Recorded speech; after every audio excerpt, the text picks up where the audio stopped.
Mari kita berdoa. Tuhan, kami sungguh memuji Engkau sebab Engkau adalah Allah yang menyatakan diri kepada kami dan kami menjadi celik dan sadar bahwa tidak ada Allah selain Engkau. Engkaulah yang memberikan kepada kami semua hal yang kami perlu untuk hidup dengan berlimpah sebab Engkau pencipta kami.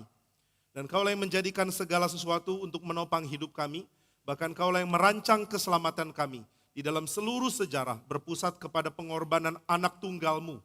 Sehingga kami dapat menjadi orang-orang yang diberkati dengan kehidupan yang baru di dalam Tuhan dan pengharapan yang baru di dalam iman kepada Allah kami. Kiranya Engkau berkenan pimpin kami, sehingga semua hal yang Tuhan mau nyatakan sebagai berkat karena anugerah dari Allah yang baik, diberikan kepada kami melalui kerelaan-Mu dan kami menerimanya dengan penuh sukacita.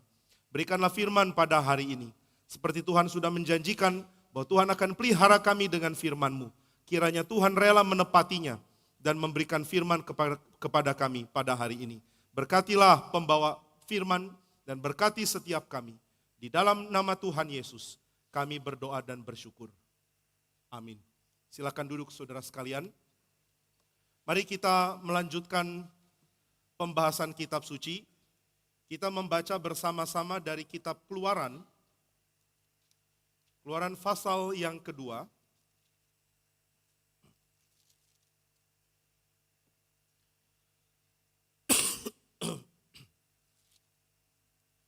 Kita akan membaca dari pasal yang kedua, dari ayat, saya akan bacakan lebih dahulu ayat yang pertama, ayat yang ke-22. Setelah itu kita bergantian membaca Keluaran pasal yang kedua, ayat yang pertama sampai ayat yang ke-10. Saya baca ayat 22 dari pasal pertama, saudara membaca Keluaran 2 ayat 1, dan saya membaca ayat 2, dan kita terus bergantian membacanya. Lalu Firaun memberi perintah kepada seluruh rakyatnya. Lemparkanlah segala anak laki-laki yang lahir bagi orang Ibrani ke dalam sungai Nil. Tetapi segala anak perempuan biarkanlah hidup.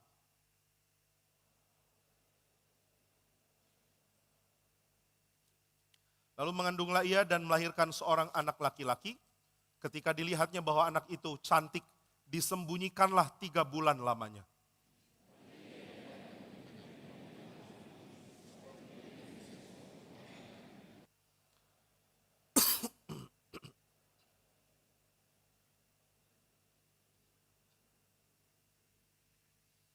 Kakaknya perempuan berdiri di tempat yang agak jauh untuk melihat apakah yang akan terjadi dengan dia.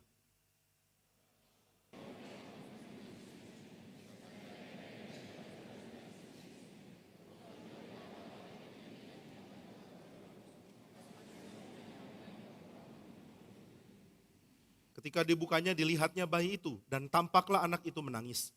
Sehingga belas kasihanlah ia kepadanya dan berkata, tentulah ia ini bayi orang Ibrani.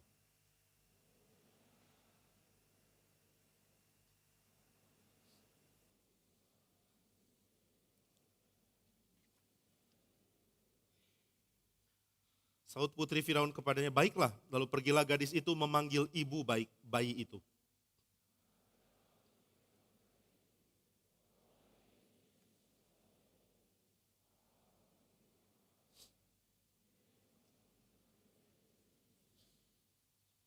Ketika anak itu telah besar, dibawanyalah kepada putri Firaun yang mengangkatnya menjadi anaknya dan menamainya Musa.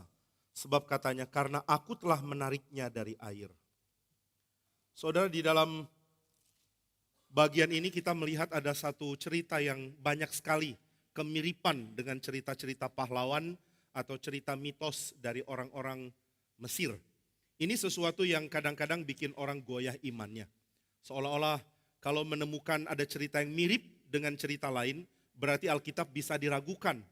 Dan ini sesuatu yang sangat aneh karena Alkitab berada di dalam sebuah kebudayaan dan tidak mungkin Alkitab akan berbicara kepada sebuah kebudayaan kecuali dia mengadopsi beberapa hal di dalam kebudayaan tersebut.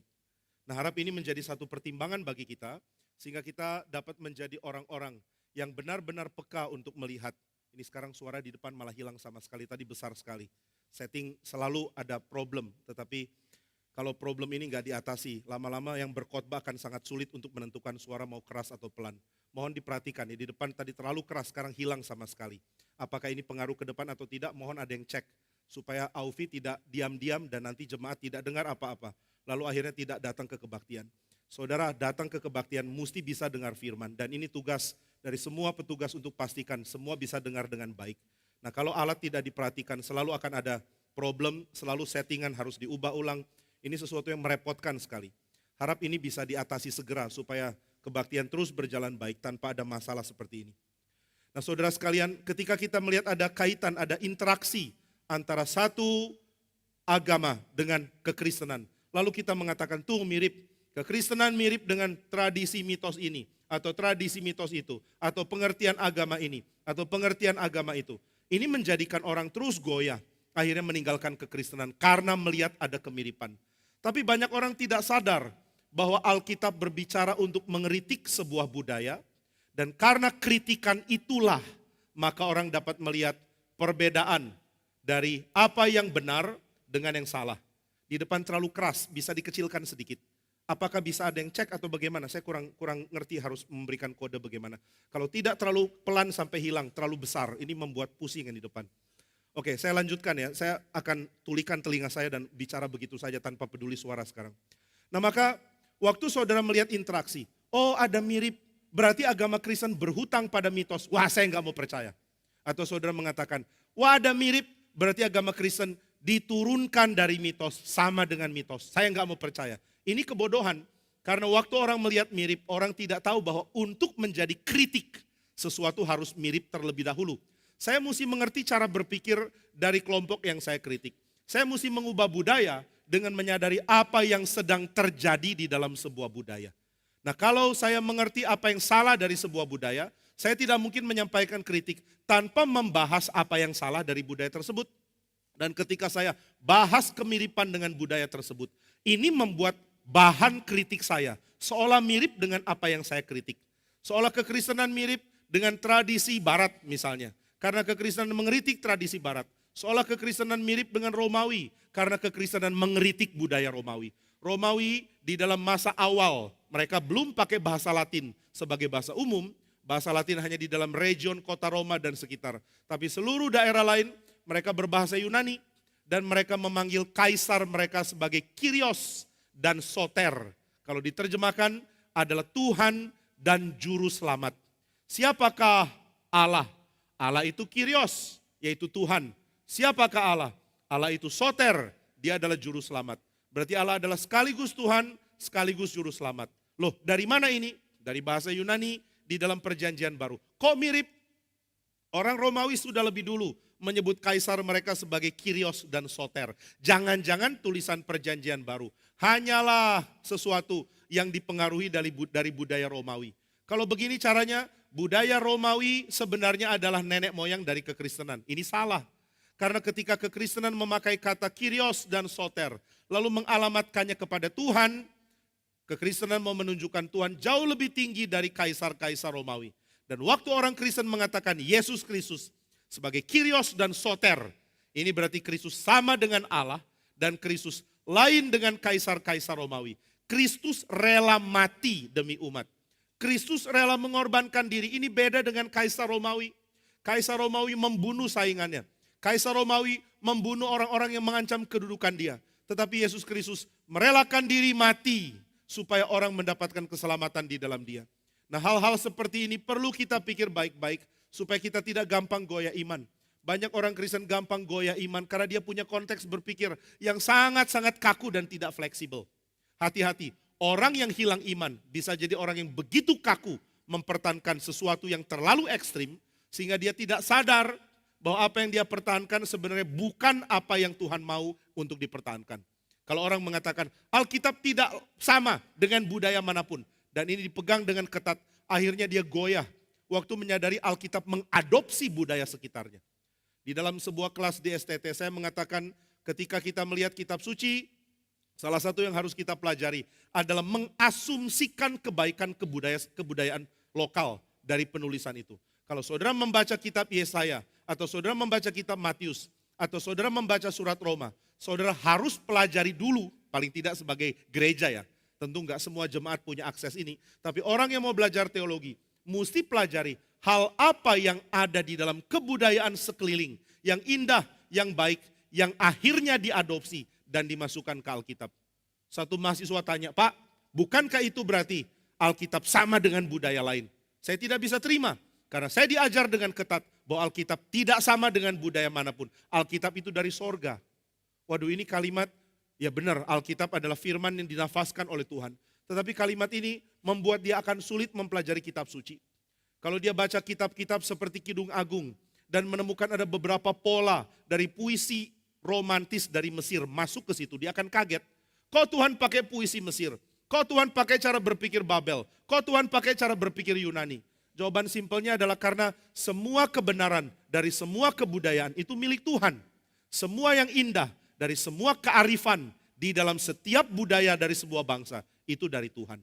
Maka tidak ada yang bisa melarang Tuhan mengadopsinya dan memakai untuk firman. Nah, saya harus memberitahukan di sini karena banyak orang yang tidak tahu nanti akan baca kitab Keluaran, lalu mungkin dia akan menemukan artikel di internet atau ada teman yang mengatakan, "Lu masih percaya Alkitab?" Dia bilang, "Ya masih dong, masa enggak?" Lalu orang itu mengatakan, "Terlalu banyak mitos luar yang diadopsi oleh Alkitab. Tidak tahukah kamu penciptaan menurut orang Babel itu ditiru sama kitab Kejadian? Tidakkah kamu tahu bahwa pahlawan-pahlawan Mesir lahir dan muncul mirip dengan kitab Keluaran?" Waduh, kalau begitu kitab suci mengkopi, mengambil dari kitab lainnya, dan setelah itu membuatnya menjadi bagian dari iman Kristen. Kalau begini saya jadi goyah. Saya mau meninggalkan iman Kristen. Saya tidak mau lagi percaya kepada Tuhan. Ini salah sendiri. Kenapa tidak dengan luas? Kenapa tidak dengan fleksibel? Kenapa tidak dengan rendah hati melihat apa yang kitab suci lakukan dan mulai pelajari kenapa? Kenapa ada peristiwa mirip? Kenapa peristiwa Musa dari kelahirannya kemudian diselamatkan dari sungai Nil lalu diadopsi oleh putri Firaun? Kenapa mirip dari banyak cerita di Mesir? Bisa banyak sebab, bisa jadi semua hal yang dipahami oleh orang Mesir tentang pahlawan, sekarang Tuhan kritik dengan Tuhan memberikan satu tokoh yang akan mengeluarkan Israel. Tapi tokoh ini tidak bisa disamakan dengan para pahlawan. Apakah Musa pahlawan? Not exactly. Dia bukan hero seperti tokoh-tokoh mitos di dalam orang Mesir punya tradisi. Kalau gitu siapa Musa? Musa punya cara lahir di dalam sejarah. Dia mempunyai peristiwa sebelum dia 2 tahun di dalam sejarah dari kelahirannya. Yang mirip dengan cerita-cerita mitos kuno. Kenapa Tuhan bikin kehidupan Musa mirip? Nanti orang yang baca menyangka kehidupan Musa cuma rekaan dari orang-orang Yahudi. Rekaan dari ahli Taurat. Rekaan dari orang-orang yang pintar bikin tulisan. Lalu bikin kisah Musa yang sebenarnya tidak pernah terjadi di dalam sejarah. Musa tidak pernah terjadi. Dia bukan histori. Dia bukan bagian dari sejarah. Ini cuma mitos yang ditulis nyontek dari budaya orang Mesir. Nah, ini semua salah. Saudara harus tahu, Tuhan bisa bikin sejarah yang seperti kopi mitos, tapi dengan tujuan untuk kritik mitos. Hal apa yang dikritik? Yang pertama adalah para mitos, cerita mitos, tokoh-tokoh mitologi yang ada di dalam budaya manapun sangat menekankan kepahlawanan dari tokoh tersebut. Saudara kalau membaca tokoh-tokoh penting di dalam mitos-mitos bangsa manapun di dalam zaman kuno, saudara akan melihat bahwa dewa-dewa mendukung para tokoh tersebut. Dewa-dewa ada di latar belakang. Sedangkan di dalam kisah Musa lain, Musa hanyalah seorang yang taat kepada Tuhan. Tuhanlah the true hero. Dialah yang bertindak secara sejati. Dan ini tidak mungkin dimiliki di dalam tradisi mitos manapun. Seorang ahli dari teologi dan filosofi bernama Gregory dari Nazianzus. Dia seorang ahli teologi dan juga seorang orator yang sangat ulung. Dia ditugaskan oleh Kaisar Theodosius. Dikatakan, "Hey Gregory, tolong bikin seri pemahaman Alkitab di Konstantinopel." Gregory tanya, "Kenapa?" Karena di dalam waktu 2 tahun, saya akan bikin konsili besar. Dan saya mau kota yang jadi tuan rumah adalah Konstantinopel. Gregory bingung, dia tanya, "Engkau mau bikin konsili yang besar skalanya, mau bahas apa?" Kaisar ini memberikan jawaban yang sangat menyenangkan Gregory. Karena Kaisar Theodosius mengatakan, "Saya akan bikin konsili untuk memastikan semua orang tahu doktrin Tritunggal yang benar." Nah saudara, dari semua kaisar Romawi, Kaisar Theodosius adalah kaisar pertama yang Kristen. Kalau saudara bilang, bukankah sebelum dia ada Konstantin the Great yang pertama menjadi Kristen? Konstantin masuk Kristen, tapi dia tidak mau dibaptis dulu. Dia masuk Kristen, tapi sambil kunjungi gereja, dia juga kunjungi kuil. Konstantin masuk Kristen, tapi dia tidak mengerti doktrin. Waktu orang-orang tradisi Arian, pengikut Arius, yang tidak percaya Yesus adalah Allah, bicara dengan dia, dia menyetujui ajaran Arianisme. Dan ketika dia sudah sangat sakit mau mati, baru orang desak, "Raja, engkau harus dibaptis." Sebelum mati baru Konstantin bilang, "Baik, saya mau dibaptis." Dan yang baptis dia adalah seorang bishop yang mengakui Arianisme, bukan Tritunggal. Jadi dia bukan kaisar Kristen. Dia hanya mengakui kekristenan. Dia hanya mengesahkan kekristenan. Bahkan dia menggunakan agama Kristen menjadi agama resmi dari kekaisaran Romawi. Tapi dia sendiri belum sungguh-sungguh Kristen. Orang yang benar-benar Kristen adalah Theodosius. Satu kali Theodosius kirim orang, tentara, untuk meredakan sebuah demonstrasi. Ada orang demo, protes kepada kaisar. Mereka teriak mengatakan, "Kami tidak setuju kebijakan kaisar." Lalu tentara datang, suruh mereka diam. Tentara suruh bubar. Orang-orang ini gak mau bubar, mereka melawan tentara. Akhirnya tentara Theodosius tumpas semua demonstran dan mematikan banyak laki-laki. Waduh, ini peristiwa yang sangat menakutkan sehingga seorang bernama Ambrosius dari Milan, dia mendengar berita itu, dia mengatakan kaisar jahat dan dia harus ditegur oleh gereja. Tapi kaisar tidak ditegur oleh siapapun. Ini membuat Ambrosius berjanji, "Tuhan, kalau suatu saat kaisar itu berkunjung ke Milan, saya akan ekskomunikasi dia dari sini." Wah, ini berani sekali. Dan ternyata benar, Theodosius memang melakukan perjalanan dan datang ke Milan. Begitu dia sampai Milan, Ambrosius langsung temui dia dan menyerahkan surat mengatakan, "Engkau tidak boleh ada di Milan dan beribadah. Karena di Milan engkau diekskomunikasi. Engkau tidak berhak ikut perjamuan kudus. Engkau tidak boleh ikut ibadah." Waduh, semua bawahannya Ambrosius kaget. Saudara bayangkan ya, kalau teguran ini diresponi kaisar dengan marah, bisa-bisa dia dibunuh. Maka semua hamba Tuhan lain doa dalam hati, "Oh Tuhan, lunakan hati Theodosius." Waktu Theodosius baca surat ekskomunikasi dia langsung taruh di meja dan dia langsung buka jubahnya dan mengatakan, "Sampai periode ekskomunikasiku ditarik oleh Ambrosius, saya bukan kaisar. Saya akan menyingkir, saya akan taat, dan bukan cuma di Milan, dimanapun saya tidak berhak ambil komuni. Saya tidak boleh ikut perjamuan sampai Ambrosius mengizinkan. Karena ini hamba Tuhan dan saya taat kepada Tuhan." Nah, ini Theodosius, kaisar yang taat. Banyak orang ditegur marah.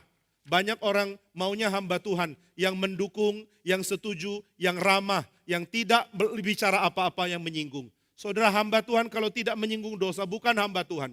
Hamba Tuhan kalau tidak berani bicara keras menegur dosa, dia bukan hamba Tuhan. Salah satu ciri hamba Tuhan adalah dia tidak lagi ingin apapun selain taat kepada Tuhan. Dia tidak ingin penerimaan jemaat lebih daripada penerimaan Tuhan. Dia tidak ingin persetujuan orang. Dia mau diakui sebagai hamba yang setia oleh Allah yang di sorga. Itu sebabnya dia harus berani bicara. Dia harus berani bicara apapun risikonya. Dia bukan penjilat manusia. Dia bukan penjilat orang kaya. Dia bukan penjilat politikus. Dia harus bicara dengan jujur apa fakta dosa yang terjadi. Itu sebabnya kalau saudara berdoa minta ada hamba Tuhan yang sejati di GRI atau juga di GRI Karawaci, saudara mesti siap ditegur. Saudara mesti siap mendengar dan menerima berita yang keras. Dan kalau saudara sombong mengatakan, "Ini orang apa berani tegur-tegur saya tinggal pindah gereja." Silakan. Saya pikir Tuhan akan berkati gereja yang lebih banyak orang yang rela dibentuk. Sebuah gereja sulit diberkati kalau disusupi banyak orang sombong, termasuk di Karawaci. Kalau di Karawaci banyak orang sombong yang tidak mau ditegur, lebih baik orang sombong itu cari gereja lain. Saya tidak suka di tengah-tengah jemaat ada orang yang berpikir dirinya kebal dari teguran, kebal dari peringatan dari Tuhan. Nah, itu sebabnya mari dengar firman baik-baik, mari terima teguran dan bertobat. Theodosius dengar ini, dia berani rendah hati. Dia mau mengatakan, "Tuhan adalah rajaku." Dan kalau dia sudah pakai hambanya mengatakan, "Saya bersalah," saya mesti terima. Akhirnya selama berapa waktu dia tidak berani datang ke gereja, dia tidak berani datang ke tempat istananya, dia tidak berani datang duduk untuk memutuskan perkara. Dia menyingkir disertai hanya beberapa tentara untuk jaga. Sampai waktu ekskomunikasi selesai, dia balik minta ampun, dia dipulihkan kembali, baru dia bisa ikut perjamuan dan dia memerintah kembali. Nah ini Theodosius, seorang kaisar pertama dalam sejarah kekaisaran Roma yang benar-benar Kristen.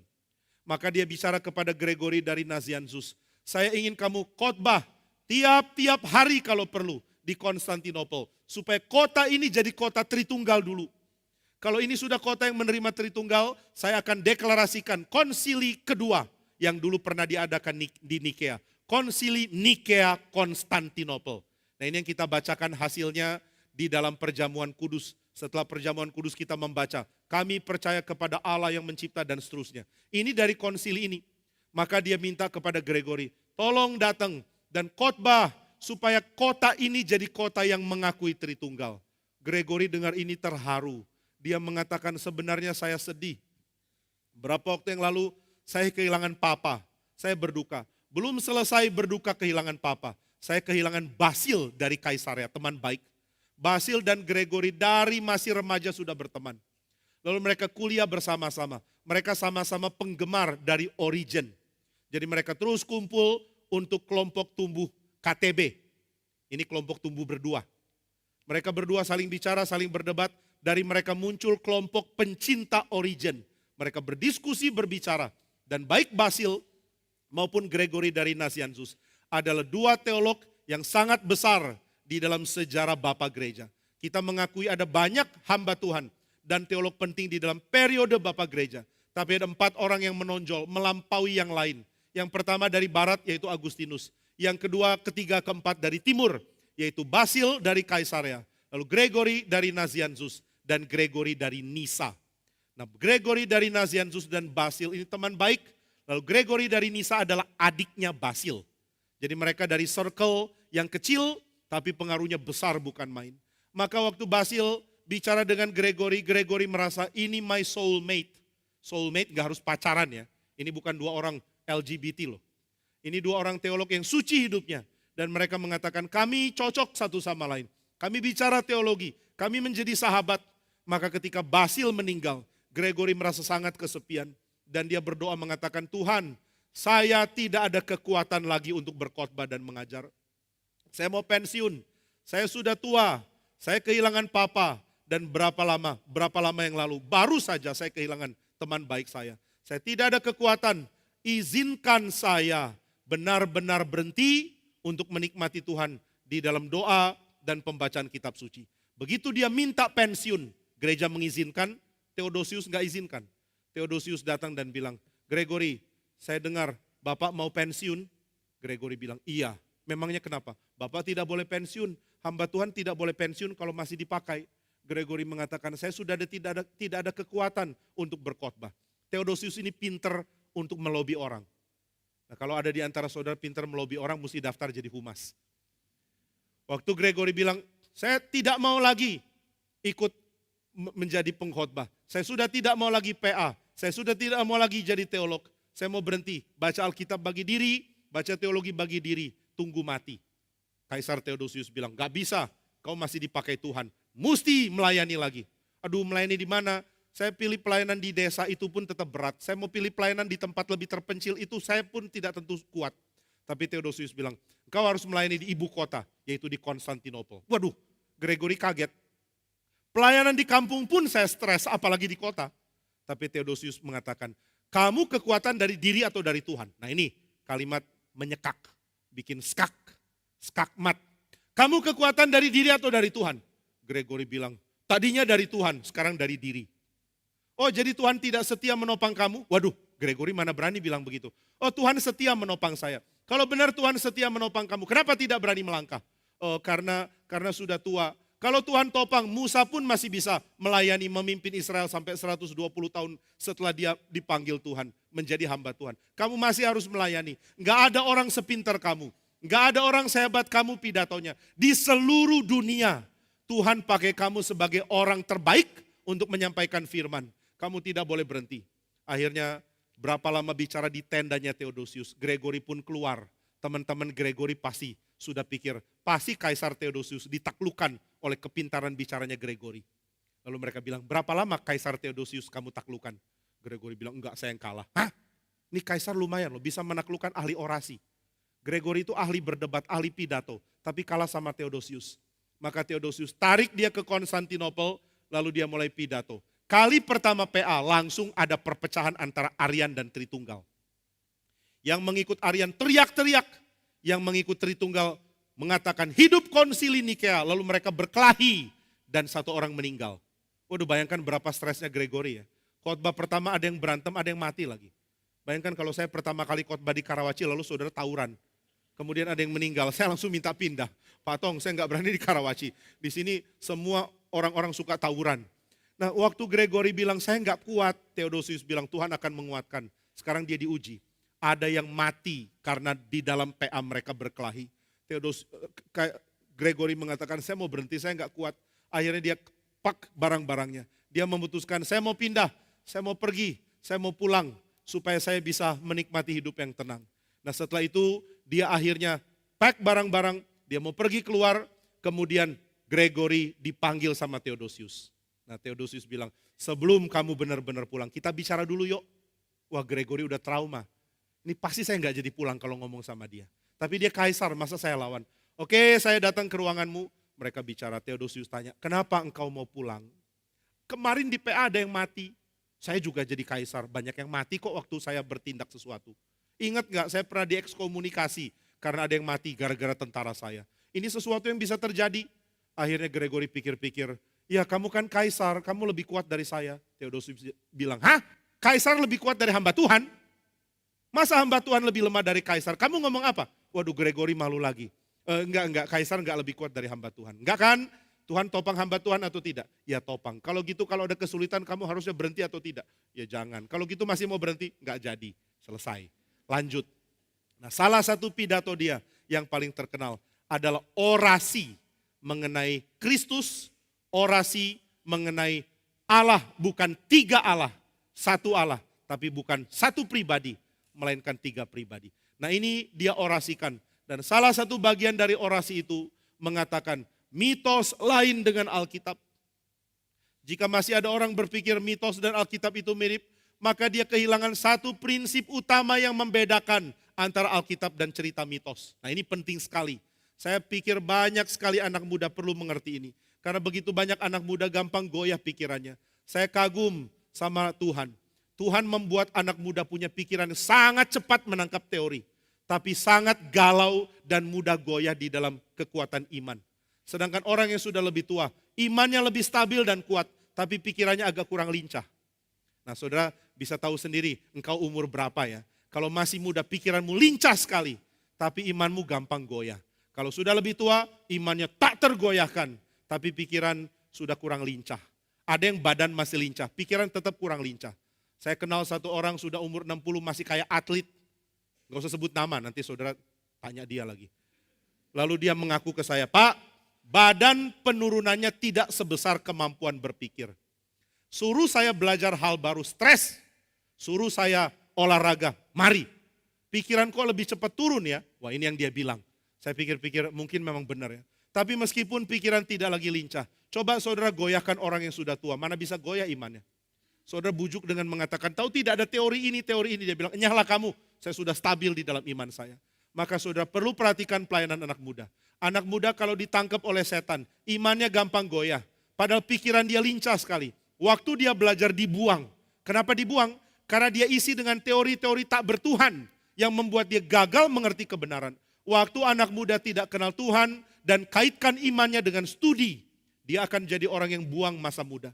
Dia tidak mengerti bagaimana melihat keindahan dari kebenaran di dalam cara Tuhan. Dia gagal mengerti Allah adalah Allah yang memberikan seluruh ciptaan kebenarannya. Jadi Allah pencipta dan Allah memberikan seluruh kebenarannya dipraktekan di dalam ciptaannya. Nah ini yang anak muda akan sangat nikmati. Kalau engkau masih muda lalu kuliah dan kau punya iman Kristen yang bisa berkait dengan apa yang kau pelajari. Dengan cara pandang Kristen yang baik, kamu akan berlimpah sekali.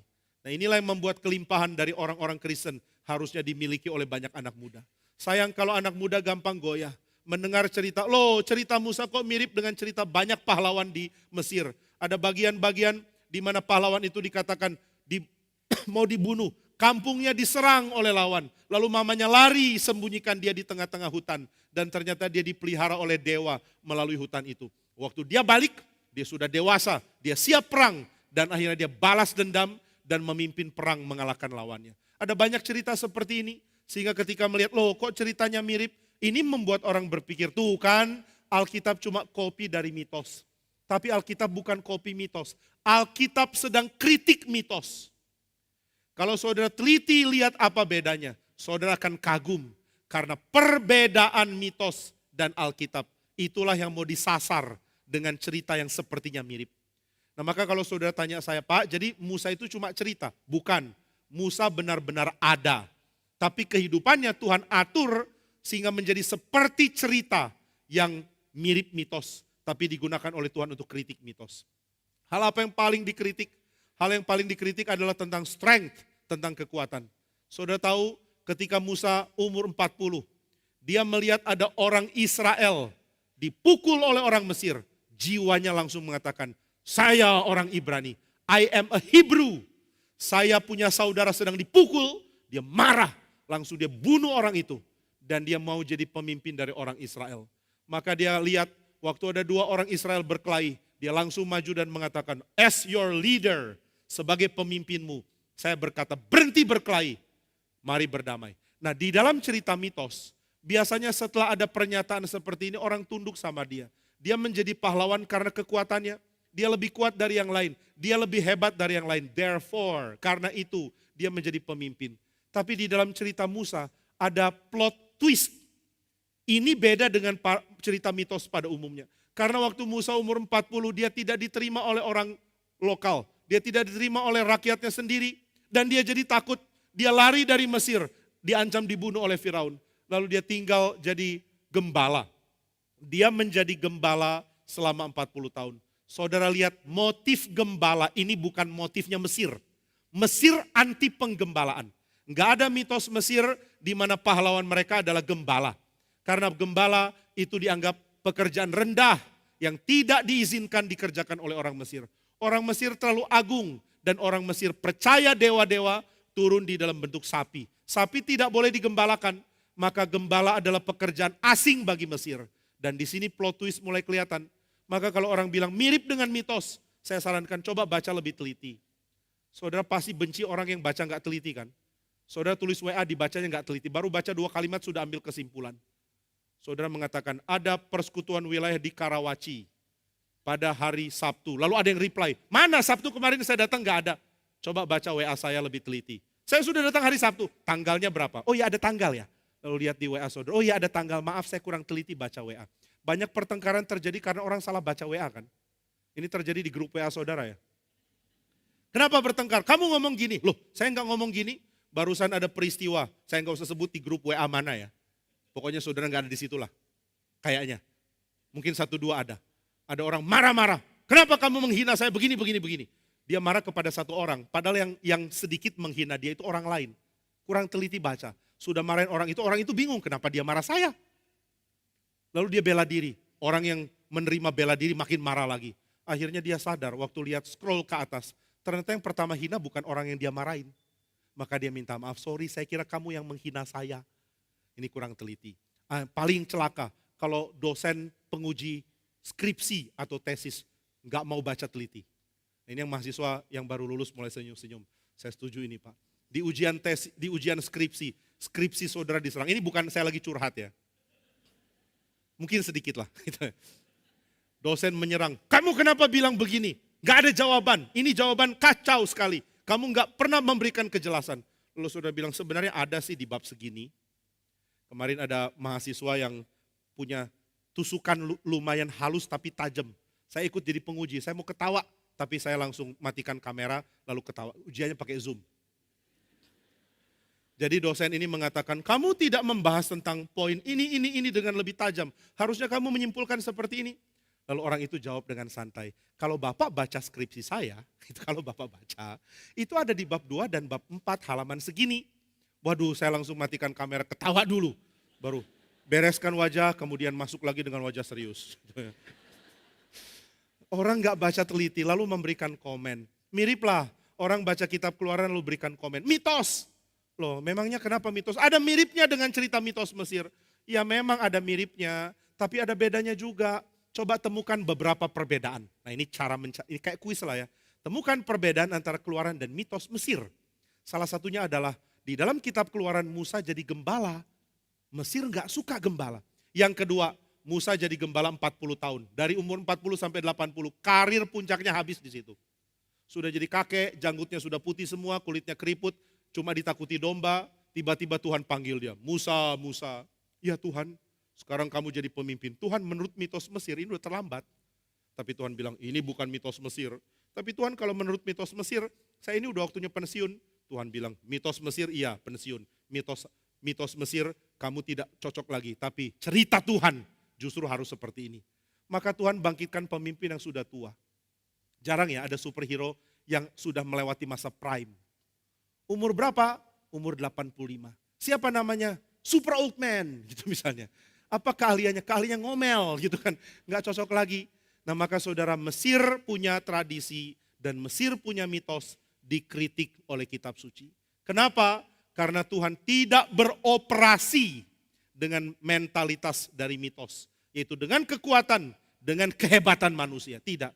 Tuhan beroperasi di dalam kelemahan manusia. In your weakness, I will show my strength. Di dalam kelemahanmu, aku akan pamerkan kekuatanku. Ini bukan cuma berlaku bagi Paulus, ini juga berlaku bagi Musa. Ini juga berlaku bagi 12 murid, minus 1 yang satu nggak dipakai. Yang Tuhan mau pakai, plus 1 yaitu Paulus. Semua murid Yesus adalah orang-orang dengan kelemahan. Matius mantan pemungut cukai. Kemudian ada lagi orang namanya Simon, mantan orang zelot yang dikritik habis oleh Matius. Tuhan kritik orang zelot tapi rekrut orang zelot jadi muridnya. Lalu ada orang namanya Simon yang terkenal suka show off, pamer kemampuan padahal nggak punya kemampuan. Tiap kali Simon bangkit dan menunjukkan kepemimpinannya, semua bawahan mentertawakan dia. Lalu ada Yohanes dan Yakobus yang kerjanya cuma meledak-ledak kayak halilintar. Ada masalah, marah dulu baru tanya. Ada orang model begini, apa ini marah-marah? Lalu tanya, sebenarnya apa yang terjadi? Lo sudah marah duluan, baru tanya. Nah itu sesuatu yang dilihat di dalam kitab suci. Tuhan panggil Musa yang lemah. Maka di dalam cerita Musa ada tekanan yang sama dengan bagian lain dari kitab suci, tapi sangat bentur dengan mitos. Mari kita lihat di dalam peristiwa Musa, hal apa sih yang jadi tekanan? Saudara perhatikan di dalam Keluaran 1 ayat 22. Firaun menjadi pemimpin jahat yang membawa kematian. Inilah penjahat yang akan sangat-sangat dibenci oleh pembaca kitab suci. Wah, ada orang kok jahat begini? Firaun mengatakan, lemparkanlah segala anak laki-laki yang lahir bagi orang Ibrani ke dalam sungai Nil, tapi anak perempuan biarkanlah hidup. Lempar anak laki-laki ke dalam sungai Nil. Ini mengerikan sekali. Sangat-sangat mengharukan, sangat-sangat menghancurkan hati. Saudara kalau tahu apa yang terjadi pada orang Israel, saudara akan teteskan air mata. Saudara mengatakan, Tuhan, ada kelompok begini kasihan. Ada kelompok yang bahkan tidak bisa membela nyawa anaknya sendiri. Kasihan sekali. Kalau pemimpin mengatakan anakmu harus mati, tidak satu pun dari mereka bisa berani protes. Gak ada satu melakukan demonstrasi. Gak ada satu berani teriak mengatakan tidak. Tidak ada yang bela Israel. Waktu kita lihat keadaan ini kita menjadi sangat kasihan. Ada kelompok orang yang tidak punya pembela. Ada kelompok orang yang tidak tahu bagaimana membela diri. Saudara kalau lihat inilah perbudakan. Inilah penindasan. Di dalam sejarah perbudakan begitu mengerikan. Tapi tidak ada yang konsisten melawannya selain Alkitab. Kadang-kadang kita mengatakan di Alkitab Paulus pun mengatakan hai para budak. Berarti Alkitab menyetujui perbudakan. Tidak. Alkitab menentang perbudakan di dalam konteks perbudakan. Saudara sekarang berani mengatakan anti budak karena kita sudah lepas dari masa perbudakan. Tidak ada lagi orang dengan pikiran yang sehat akan mengatakan perbudakan itu boleh. Kita anti perbudakan karena budaya kita sudah anti perbudakan. Tapi tolong tanya, budaya bisa anti perbudakan dari mana? Karena pengaruh dari kitab suci. Kitab suci yang memberikan pengaruh secara kuat tetapi bukan secara luar kebudayaan. Tuhan mengatakan di dalam kitab Keluaran, kalau kamu mempunyai budak, 6 tahun dia melayani, tahun ke-7 engkau harus bebaskan dia dan harus berikan modal supaya dia tidak perlu kembali kepadamu. Jadi Tuhan tidak mengizinkan perbudakan, tapi Tuhan mengkritik dengan cara yang sangat-sangat kena dengan kebudayaan pada waktu itu. Maka Tuhan memberikan banyak benturan dengan kebudayaan sekitar. Termasuk di dalam kisah Musa ini. Wah, saudara melihat keadaan yang sangat kasihan. Ada kelompok yang tidak bisa bicara demi dirinya sendiri. Ada kelompok yang tidak punya pembela. Saudara, di mana ada penindasan, Tuhan tidak buta, Tuhan tidak abaikan. Kadang-kadang kita melihat ada kelompok yang tidak bisa bela dirinya sendiri. Yang tidak tahu harus berseru kemana. Yang tidak tahu mesti minta tolong siapa. Satu kali dari sebuah sekolah teologi di Amerika, ada satu orang mahasiswa perempuan minta undur. Saya tidak lagi lanjut. Dia orang mahasiswa pinter sekali dari Afrika. Dia kembali ke salah satu negara di Afrika. Kemudian lama tidak terdengar. Kemudian profesornya mendapatkan berita dari mahasiswa yang jadi teman baiknya. Pak Profesor, tidak tahukah kamu, kalau mahasiswa yang kamu sangat sayang itu, dia sudah jadi pelacur di Afrika. Wah, profesor ini kaget. Dia langsung kirim email ke perempuan itu. Benarkah yang saya dengar? Kamu sekarang sudah melacur, kamu sekarang jadi perempuan yang sangat liar, yang cari uang dengan tidur dengan banyak laki-laki. Dia kirim email, tidak ada balasan. Dia kirim lagi kedua kali, tidak ada balasan. Kali ketiga dia mengatakan, saya menyerahkan engkau ke tangan Tuhan, semoga engkau segera bertobat. Semoga ada kesempatan engkau bisa reply email saya, karena saya terus doakan kamu. Tetapi ternyata setelah email ketiga dibalas, perempuan itu membalas mengatakan, maaf, saya tidak ada banyak waktu untuk bisa cari tempat, bisa mereply email ini. Sekarang saya ada kesempatan, saya mau memberikan penjelasan mengapa saya menjadi pelacur. Papa saya berapa tahun lalu diculik oleh kelompok militer yang sangat-sangat korup. Mereka menculik papa saya karena mereka ingin mempertahankan channel pelacuran di negara ini. Dan mereka mau ambil saya jadi pelacur. Saya tidak mau, tapi mereka culik papa saya. Mereka kirim video dengan koran bertanggal di mana video itu direkam. Kemudian mengatakan, hari ini papamu hidup atau mati, tergantung kamu. Jika kamu mau masuk dalam jaringan pelacuran, papamu hidup hari ini. Jika tidak, kami kirim papamu, tapi hanya kepalanya saja. Mendengar itu dia sedih sekali, dia takut sekali. Siapa yang harus menolong dia? Dia mau minta tolong ke pemerintah, orang ini adalah orang militer. Dia mau minta tolong ke pengadilan, pengadilan sudah sangat korup. Dia mau minta tolong ke Amerika, Amerika mana peduli nasib satu orang perempuan muda seperti ini. Maka dia tidak punya penolong. Dia tidak ada yang peduli. Dia mau hidup, nggak ada yang peduli. Dia mati, nggak ada yang peduli. Saudara coba pikir di dunia banyak kelompok atau orang seperti ini. Orang hidup tidak ada yang peduli. Orang itu mati pun tidak ada yang peduli. Tapi Alkitab memberitahu, ada yang peduli. Tuhan mempedulikan nyawa manusia. Dan bukan hanya umat Tuhan. Tuhan peduli nyawa semua orang. Kita percaya hanya orang beriman yang diselamatkan. Tapi kita juga diajar oleh kitab suci. Tuhan menghargai hidup semua orang manusia. Tuhan tidak mengatakan kepada Israel, jangan bunuh sesamamu orang Israel. Tidak. Tapi dikatakan, jangan bunuh. Siapa mematikan manusia, dia akan ditumpas nyawanya oleh manusia. Karena manusia diciptakan berdasarkan gambar dan rupa Allah. Nah, Tuhan menghargai semua manusia dan nyawa semua manusia. Itu sebabnya ketika orang sudah hopeless, sudah tidak tahu siapa yang bisa bela, dia teriak dan teriakannya akan sampai ke telinga Tuhan. Saudara, kalau engkau ditindas, teriakanmu sampai di telinga Tuhan. Tapi jangan lupa, kalau engkau menindas orang yang engkau tindas, teriakannya akan sampai ke telinga Tuhan. Hati-hati, jangan jadi orang Kristen yang kejam, yang tidak peduli. Banyak orang meskipun Kristen menindas pembantunya dengan keras. Pembantu nggak boleh punya saat santai, dimarah-marahin keterlaluan, diberikan perlakuan seperti bukan manusia. Celaka jika engkau memperlakukan orang seperti itu. Saya pernah lihat ada seorang anak remaja mungkin sekitar SMP di kereta. Dia berani pukul kepala dari pembantunya karena pembantunya lambat memberikan mainan ke dia. Langsung dipukul. Saya lihat ini, saya mau marah, saya mau teriakin anak ini. Kamu berlaku seperti ini, kamu akan dimatikan oleh Tuhan. Jangan hina orang, jangan anggap rendah orang lain. Nah maka saudara, Israel berada dalam keadaan yang sangat kasihan. Anak kecil dibunuh, gak ada yang tolong. Mau teriak ke siapa? Firaun bilang, saya berhak atas hidupmu dan saya berhak atas matimu. Saya putuskan siapa hidup, saya putuskan siapa mati. Dan mereka cuma bisa berserah mengatakan, jadilah kehendak Firaun, sebab tidak ada yang tolong kami. Tapi Tuhan menyediakan jalan di dalam waktunya. Kita tidak mengerti kenapa waktu Firaun mengatakan, saya mau bunuh anak-anak orang Israel. Tuhan tidak langsung mengatakan, stop, saya hakimi kamu sekarang. Saya bunuh kamu sekarang Firaun, karena kamu berani rencana bunuh orang lain. Tuhan tidak lakukan itu. Ini membuat kita berpikir, ini membuat kita heran. Waktu yang beberapa hari yang lalu ada anak muda bicara sama saya. Dia mengatakan, saya tidak ngerti banyak hal di dalam kitab suci. Itu bikin hati saya sangat bingung. Saya begitu sedih kenapa Tuhan tidak melakukan ini. Lalu saya mengatakan kepada dia, sama. Saya juga merasa seperti itu, tapi saya tidak hilang iman. Karena saya mau belajar rendah hati. Saya tidak mengerti apa yang Allahku lakukan. Tapi aku mau belajar rendah hati, mengetahui apa yang dia mau beritahukan kepada saya.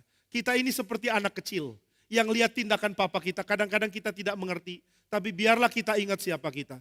Kita hanya anak kecil yang bodoh. Anak kecil yang perlu belajar banyak. Dan Bapa kita yang di sorga mau bersabar mendidik kita. Tapi jangan gampang curiga kepada dia. Nah saudara sekalian, kita bingung kenapa Tuhan tidak langsung menolong Israel. Kenapa dia tunggu waktu lama sekali. Kenapa tunggu sampai Musa udah umur 80 baru melakukan tindakan. Kenapa baru 80 tahun kemudian, 2 atau 3 generasi sudah berlalu, barulah Tuhan tolong Israel. Bagaimana dengan mereka yang ada di sini saat itu? Bagaimana dengan orang-orang yang dibunuh oleh Firaun? Bagaimana dengan keluarga yang kehilangan anak karena dibunuh di Sungai Nil? Ini membuat hati kita sedih dan kita boleh tanya ke Tuhan. Tapi kadang-kadang Tuhan berdiam diri, tidak langsung memberikan jawaban. Kenapa Tuhan tidak langsung bertindak? Kenapa waktu Tuhan beda dengan waktu yang kita inginkan? Ini sesuatu yang jadi misteri, yang kita pegang, yang kita simpan dalam hati. Sambil awasi dengan telinga yang peka, kalau Tuhan rela memberikan jawaban. Nah saudara, seorang bernama Immanuel Kant di dalam abad yang ke-18. Dia seorang filsuf paling penting. Saya pernah tanya kepada satu orang rekan saya yang studi filosofi di München. Saya tanya kepada dia, siapa filsuf yang paling berpengaruh di Jerman? Dia mengatakan masih sama seperti 200 tahun yang lalu. Wah, siapa paling berpengaruh? Immanuel Kant. Sulit saingi pengertian dia. Sulit saingi pengaruh dia di universitas-universitas di Jerman. Wah, saya kagum karena sesudah Immanuel Kant begitu banyak filsuf yang namanya begitu populer sementara. Hegel sempat begitu populer, tapi orang ini rekan saya mengatakan no, Hegel sangat penting dan sangat berpengaruh. Tapi pengikut Kant sulit sekali untuk diabaikan. Mereka sangat-sangat banyak dan pikiran filosofi Jerman saat ini sangat dipengaruhi baik oleh Immanuel Kant maupun oleh New Kantianism. Nah ini sesuatu yang sangat-sangat membuat kaget karena pengaruh dari orang ini ternyata ratusan tahun bertahan. Nah satu kali Immanuel Kant mengatakan dengan berpikir, apakah itu rasio? Dia mengatakan rasio itu aktif, meramu segala sesuatu. Saudara dapat data, saudara dapat pikiran, saudara dapat visi, saudara dapat penglihatan atau pandangan, langsung disusun. Saudara lihat rumah, meskipun saudara nggak lihat rumah itu seluruhnya, langsung di dalam pikiran saudara akan secara instingtif membentuk rumah di dalam pikiran. Sama seperti kalau saudara lihat saya sekarang. Jika engkau lihat saya sekarang, engkau cuma lihat bagian depan saya. Kira-kira saudara lihat punggung saya nggak saat ini? Di kamera nggak ada kan? Nggak ada, saudara nggak lihat punggung saya. Tapi saudara bisa langsung punya mental image dari diri saya yang utuh. Kenapa? Karena saudara pernah lihat punggung saya berapa waktu yang lalu, pernah lihat sebelah kiri, pernah lihat sebelah kanan, dan pernah lihat depan. Pikiran saudara langsung susun saya. Langsung susun, Jimmy Pardede utuhnya seperti ini. Padahal saudara nggak pernah lihat saya utuh di dalam waktu yang sekaligus. Karena itu nggak mungkin. Saudara hanya lihat sisi depan saya, atau sisi samping, atau sisi belakang. Tapi nggak mungkin seluruh sisi sekaligus. Tapi kenapa saudara bisa membangun image tentang saya? Karena pikiran saudara punya, nah ini yang Immanuel Kant katakan, punya sesuatu yang prareflektif. Sebelum pikiran saudara menyerap semua informasi secara empiris, pikiran saudara sudah punya tendensi untuk menyusun sesuatu di dalam bentukannya lebih dulu. Wah ini pikiran yang rumit. Nah ini hal pertama yang dia pikirkan. Hal kedua yang dia pikirkan adalah kalau misalnya semua itu ada mental image. Saya sudah punya insting bagaimana menyusun semua yang saya lihat. Maka insting saya harusnya cukup untuk memahami semua. Tapi ada 3 hal yang saya tidak bisa pahami dengan insting pikiran saya. Hal pertama itu moral. Saya nggak ngerti moral itu dapat insting dari mana, bukan dari pikiran. Yang kedua adalah tentang Tuhan. Saya nggak pernah lihat Tuhan. Dan saya tidak boleh mentuhankan pemandangan saya. Saya lihat orang lalu mengatakan, oh Tuhan mirip orang ini, cuma lebih ganteng sedikit. Kan nggak bisa kan? Saudara nggak bisa bilang, oh Tuhan itu mirip Pak Jimmy, cuma lebih tinggi, lebih langsing. Nggak bisa. Yang lebih tinggi, lebih langsing dari saya bukan Tuhan. Mungkin hantu. Nah maka kalau saudara mengatakan, saya mau pakai mental image untuk mengenal Tuhan, nggak bisa. Jadi moral nggak bisa, Tuhan nggak bisa. Yang ketiga adalah keabadian. Keabadian itu apa ya? Saya nggak bisa mengerti semua yang saya lihat lalu menyusun konsep tentang abadi. Maka Immanuel Kant mengatakan insting rasio, insting prareflektif kita hanya bisa menunjang hal-hal yang ada di dalam ciptaan tapi tidak bisa menunjang Allah. Tidak bisa membuat kita mengerti moral, kita tidak bisa membuat kita mengerti keabadian. Jadi tentang Allah, moral dan keabadian. Ini sesuatu yang lebih dalam lagi.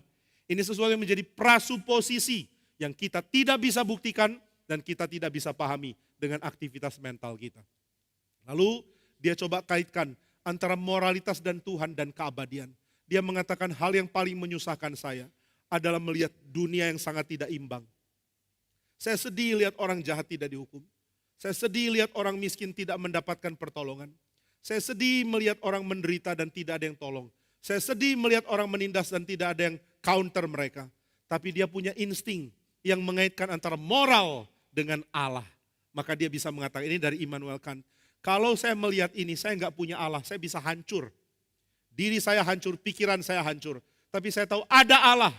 Maka kalau saya melihat ketidakadilan, saya melihat kejahatan, saya melihat orang menindas orang lain, saya melihat orang tidak punya penolong, saya tahu ada Allah. Dan saya mulai menjadi tenang. Saya tahu ada Allah akan membereskan ini. Tapi saya juga tahu Allah belum membereskan ini di dalam kehidupan manusia. Maka saya tahu ada keabadian. Ada keabadian, ada moral, ada Allah. 3 hal ini yang menenangkan saya. Nah, jadi meskipun Immanuel Kant bukan orang Kristen, dia ini sering suruh mahasiswanya pergi gereja. Dia mengatakan syarat jadi mahasiswa saya adalah rajin ke gereja. Akhirnya satu kali mahasiswanya curiga. Karena nggak pernah lihat Immanuel Kant pergi ke gereja. Maka mereka akan datang dan mengatakan Profesor Manuel Chen. Nah, dia dipanggil Manuel Chen ya, nama sayangnya. Tapi kalau saudara bukan mahasiswanya jangan so akrab. Hey Manuel Chen, siapa kamu? Nanti digituin sama dia. Nah dia ditanya sama mahasiswanya, Profesor Manuel Chen, engkau tidak pernah saya lihat ada di gereja? Lalu Immanuel Kant bilang, kan saya kurang tinggi badannya. Memang dia pendek kan. Jadi kalau dia mengajar katanya seperti cuma ada topi mengajar, itu karena gak kelihatan badannya, tertutup podium.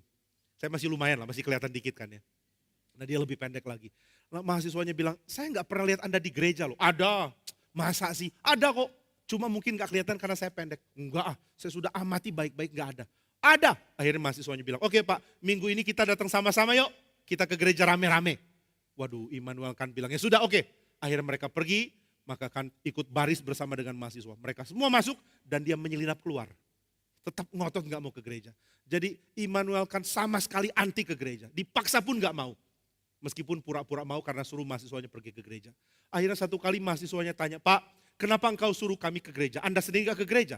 Wah jawaban dia sombong sekali. Karena engkau masih perlu mengenal Tuhan dengan pikiran dari orang-orang lain. Kalau saya enggak. Saya sudah bisa pikir tentang semua konsep penting lewat saya sendiri. Kalau saya dengar orang lain, saya jadi bodoh. Karena saya lebih pintar dari dia. Kalau kamu enggak, pendeta masih lebih pintar dari kamu, dengarlah dia. Nah, ini kata Immanuel Kant. Nah jangan ada orang yang berpikir begini ya. Kayaknya saya ada modal jadi filsuf kayak Immanuel Kant Pak. Mungkin saya udah gak usah ke gereja lagi. Nanti akan ada suara dari surga, rupamu gitu ya. Gak bisa. Nah saudara, dia mengatakan, mahasiswa pergi ke gereja, kamu perlu Tuhan. Tapi dia sendiri gak jalankan. Nah dia perlu memikirkan tentang keabadian, perlu memikirkan tentang keadilan moral, perlu memikirkan tentang Tuhan dan mengatakan tanpa 3 hal ini manusia jadi goncang, bisa jadi kacau pikirannya. Nah ini sesuatu yang saya pikir perlu kita renungkan baik-baik. Saudara dan saya tidak mungkin bisa melihat kehidupan dengan sistem yang baik dan utuh. Kecuali melibatkan 3 hal tadi. Ada keadilan, ada moral dan ada Allah yang bertindak di dalam waktu dia. Maka Tuhan dengan cara yang unik membiarkan penindasan. Kita tidak mengerti kenapa. Tapi Tuhan melakukan ini karena Tuhan menginginkan kehidupan Musa bukan menjadi gambaran dari mitos, tapi menjadi pra-Injil bagi kehadiran Kristus. Ini sesuatu yang kita tidak tahu kecuali kita sudah membaca kitab Injil. Tuhan menginginkan kehidupan Musa bukan menjadi gambaran yang mirip mitos. Tuhan menginginkan kisah Musa menjadi cerita yang membuat orang lebih mudah untuk memahami Injil. Tuhan mengizinkan Musa mengalami apa itu maut. Meskipun dia tidak mati. Tuhan mengizinkan Musa mengetahui saat tersulit dari umatnya. Musa lahir ketika papa mamanya jadi budak di Mesir. Musa lahir ketika ada keputusan anak kecil yang laki-laki mesti dilempar ke sungai Nil, dia termasuk orang yang harusnya mati. Jadi dia ada di dalam kondisi sama dengan umat at their lowest point in life. Di dalam titik terendah, di dalam titik nadir, di dalam zero point, di dalam titik paling rendah. Di situ ada Israel, di situ Musa hadir. Musa tidak lahir waktu Israel lagi jaya. Musa hadir di tengah-tengah Israel di dalam keadaan harus mati. Dan dia pun termasuk harus mati. Tapi di dalam kondisi dia harus mati, dia selamat oleh karena ada, tanda kutip ya, bahtera di atas air bah. Air bahnya mana? Sungai Nil. Ini gambaran dari air bah sebelumnya. Dan Musa ada di mana? Musa ada di dalam sebuah tempat yang dibuat oleh orang tuanya. Yang mirip dengan tempat yang membuat Nuh tidak mati. Perjanjian Tuhan dicerminkan lagi oleh kisah Musa. Dan ini nanti disempurnakan di dalam kisah Kristus. Jadi Musa mengalami kondisi di mana umatnya mati, titik terendah. Tapi justru dia disiapkan untuk menjadi imam. Dia orang tuanya imam dan dia sendiri harusnya menjadi imam. Tapi dia disiapkan bukan cuma untuk jadi imam. Dia juga disiapkan untuk menyiapkan imam yang akan datang. Dia adalah pendahulu dari imam. Dia adalah pendahulu dari raja. Dialah yang memberikan aturan mengenai siapa yang boleh jadi raja. Musa adalah pendahulu dari kerajaan Allah yang akan Tuhan nyatakan ketika Kristus datang. Jadi saudara bisa melihat kisah Musa disiapkan menjadi sebuah kisah yang membuat kita dapat mengerti Injil. Ini sesuatu yang sangat unik. Alkitab kita begitu utuh di dalam pesannya. Sehingga saudara melihat bahwa di dalam kisah Musa, saudara dipersiapkan untuk memahami Kristus. Karena banyak orang cuma tahu fakta Kristus. Kristus mati, lalu Kristus bangkit. Ini cuma semacam teori yang terpisah-pisah. Tapi kalau kita tahu kisah Kristus adalah penggenapan dari kisah Musa. Penggenapan dari kisah Nuh. Penggenapan dari nubuat Yesaya. Penggenapan dari nubuat Tuhan kepada Daud. Penggenapan dari mimpi Daniel. Kalau semua ini kita rangkum jadi satu. Maka kita tahu Alkitab adalah firman Allah yang benar. Karena seluruh bagiannya berpuncak pada Kristus. Maka inilah yang terjadi, yaitu Tuhan melahirkan Musa, membawa Musa ke dalam dunia. Ketika dia berada di dalam kondisi yang sangat kasihan di tengah-tengah Israel yang berada dalam kondisi yang sangat kasihan. Lalu Alkitab mengatakan Tuhan memberikan hati yang sangat sayang kepada bayinya, kepada mamanya Musa. Saudara, semua mama pasti sayang bayinya. Tapi kali ini Tuhan memberikan kepada mamanya Musa satu perasaan sangat tidak tega. Dia melihat bayinya begitu elok, bayi yang begitu ganteng, bayi yang begitu tampan. Mamanya langsung sayang. Dia mengatakan, saya tidak mau bunuh anak ini. Tuhan memberikan ada perasaan hati berani berjuang untuk mempertahankan anak ini. Tapi bagaimana caranya? Sembunyikan. Sampai kemudian sudah lewat 3 bulan, nangisnya makin keras. Anak sudah 3 bulan teriakannya jadi keras. Dulu kalau Musa nangis, mamanya pura-pura seperti ada kucing di situ. Apa itu? Kucing saya lapar. Kasih makan kucingnya, lama-lama suaranya lagi beda jadi beda dengan kucing.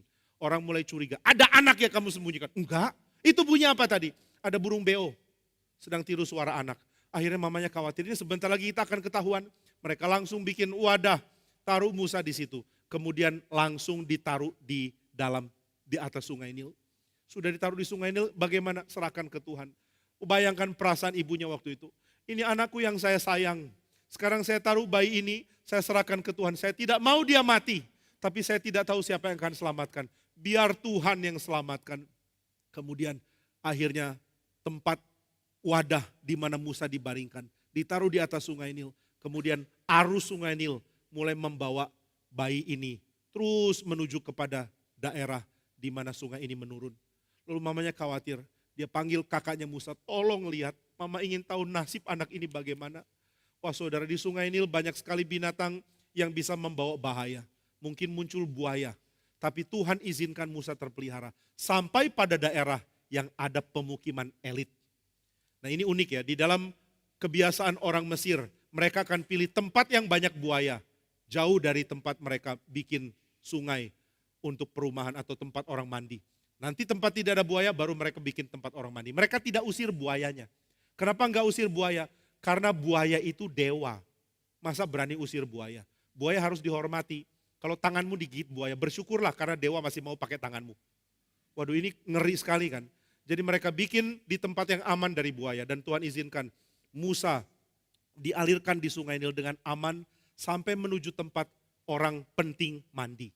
Dan di dalam waktu Tuhan, putri Firaun mandi di situ.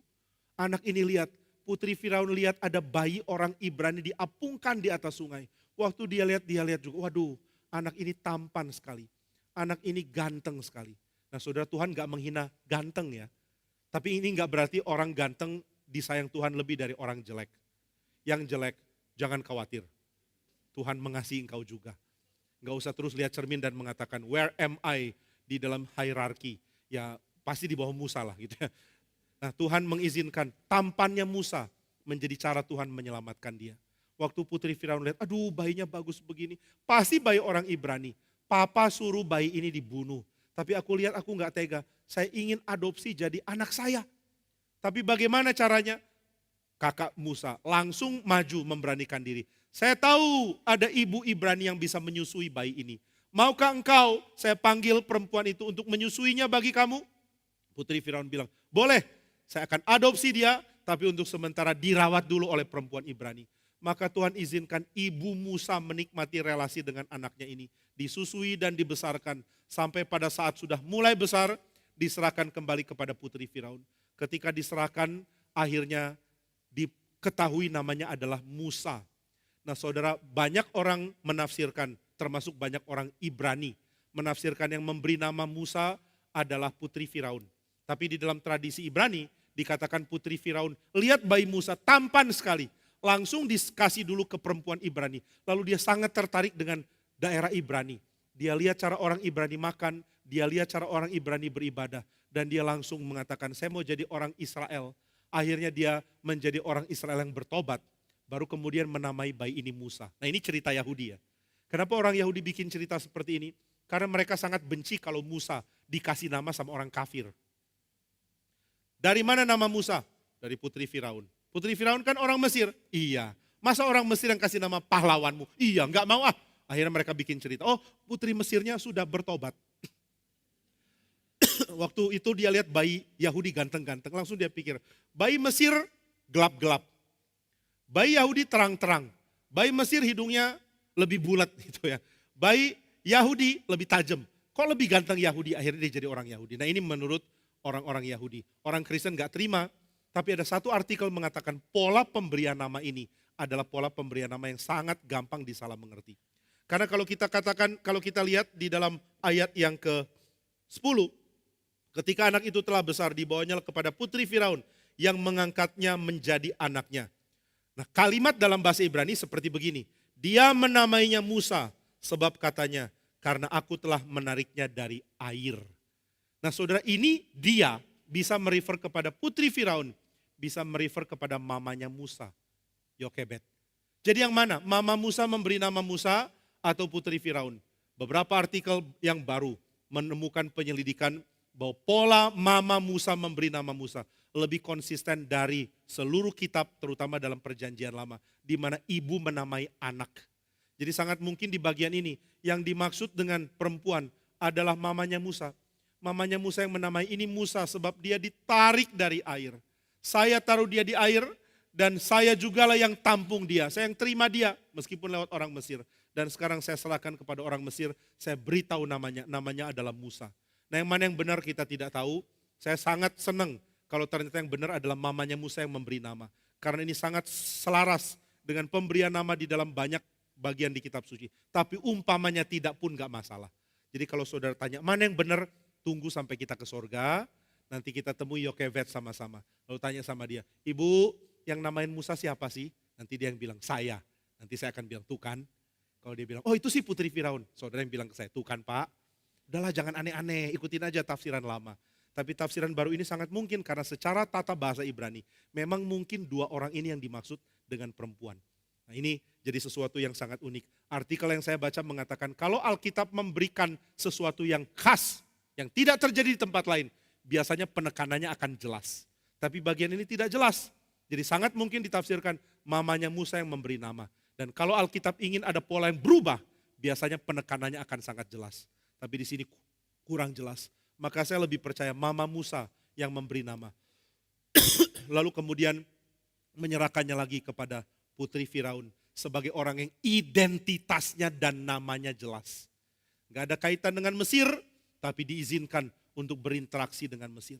Maka di sini kita melihat bagaimana Tuhan rencanakan keselamatan bagi orang-orang Israel di dalam jangka waktu yang panjang. 80 tahun dari kelahiran Musa, Tuhan akan bebaskan Israel. Tapi 80 tahun sebelum Tuhan bebaskan Israel, Tuhan sudah memberikan tanda-tanda dia bekerja. Tanda-tandanya apa? Tanda-tandanya adalah di dalam titik paling rendah Tuhan tidak pernah tidak bekerja. Di dalam titik paling rendah Tuhan menyiapkan juru selamat. Di dalam titik paling rendah Tuhan membiarkan juru selamat ini bertumbuh dengan berinteraksi dengan orang-orang paling utama di dunia. Tapi ketika juru selamat ini akhirnya dipakai Tuhan, dia akan menyelamatkan umat Tuhan, bukan orang paling penting dari dunia. Saudara, ini yang bisa paralel dengan kekristenan.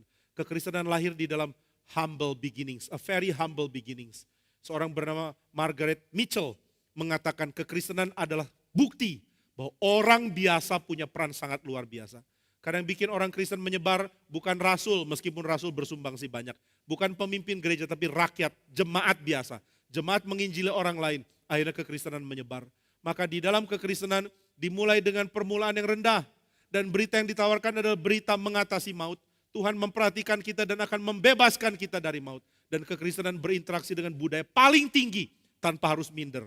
Tapi kekristenan dipakai Tuhan untuk menyelamatkan orang beriman, bukan orang paling tinggi. Nah, ini jadi prinsip yang penting. Orang Israel bisa melihat bahwa pembentukan negara mereka dimulai dari kematian. Pembentukan negara mereka dimulai dengan pemimpin yang berinteraksi dengan budaya tertinggi. Jangan minder, jangan tidak mengejar bahwa kekristenan harus bisa diterima oleh budaya paling tinggi. Saudara harus punya jiwa seperti ini. Banyak orang tidak mengerti mana budaya tinggi, mana budaya rendah. Tapi kalau saudara mengerti mana budaya tinggi, saudara harus tahu kekristenan tidak mungkin lebih rendah dari budaya tinggi itu. Musa tidak lebih rendah dari budaya Mesir. Dia mengerti budaya Mesir. Dia bisa adopsi budaya Mesir. Tapi di dalam segala kelimpahan dari Mesir, yang Tuhan selamatkan bukan orang yang punya budaya tinggi. Yang Tuhan selamatkan adalah orang beriman yang percaya kepada dia. Ini jadi pola yang sangat penting untuk kita pelajari dari kisah kelahirannya Musa. Biarlah Tuhan memberkati kita dengan kesadaran. Di dalam titik terendah Tuhan mempersiapkan keselamatan. Di dalam pekerjaan Tuhan menyelamatkan. Ada interaksi dengan budaya tertinggi dan kita tidak lebih rendah dari budaya itu. Tapi meskipun ada interaksi dengan budaya tertinggi, Tuhan tidak menyelamatkan budaya tertinggi. Tuhan menyelamatkan orang beriman meskipun dia ada di dalam posisi rendah. Biarlah kita mengerti kekristenan dengan cara yang sama.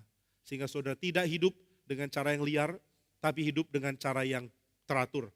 Tidak hidup dengan keputusasaan, tapi hidup dengan iman bahwa Tuhan memimpin dan menyertai. Mari kita berdoa. Bapa di surga, kami mohon Tuhanlah yang memberikan kepada kami pengertian tentang kekristenan kami yang begitu limpah adanya. Dari kehidupan Musa kami sadar Allah adalah Allah yang bekerja menyiapkan keselamatan di dalam kematian. Allah adalah Allah yang memuncakkan pekerjaannya sehingga budaya tertinggi pun dilampaui oleh pekerjaan Tuhan. Dan kami bersyukur sebab Tuhan yang melampaui budaya tertinggi tidak melupakan orang-orang rendah yang beriman kepada Tuhan. Kami bersyukur untuk pesan-pesan ini, di mana kematian ditaklukkan oleh pekerjaan-Mu di dalam waktu yang Kau sudah tetapkan. Biarlah kami makin mengerti pekerjaan Tuhan, makin berserah kepada waktu-Mu, dan makin bergiat di dalam dampak yang Kau mau kami sebarkan. Tolonglah kami ya Tuhan, di dalam nama Tuhan Yesus kami berdoa dan bersyukur. Amin.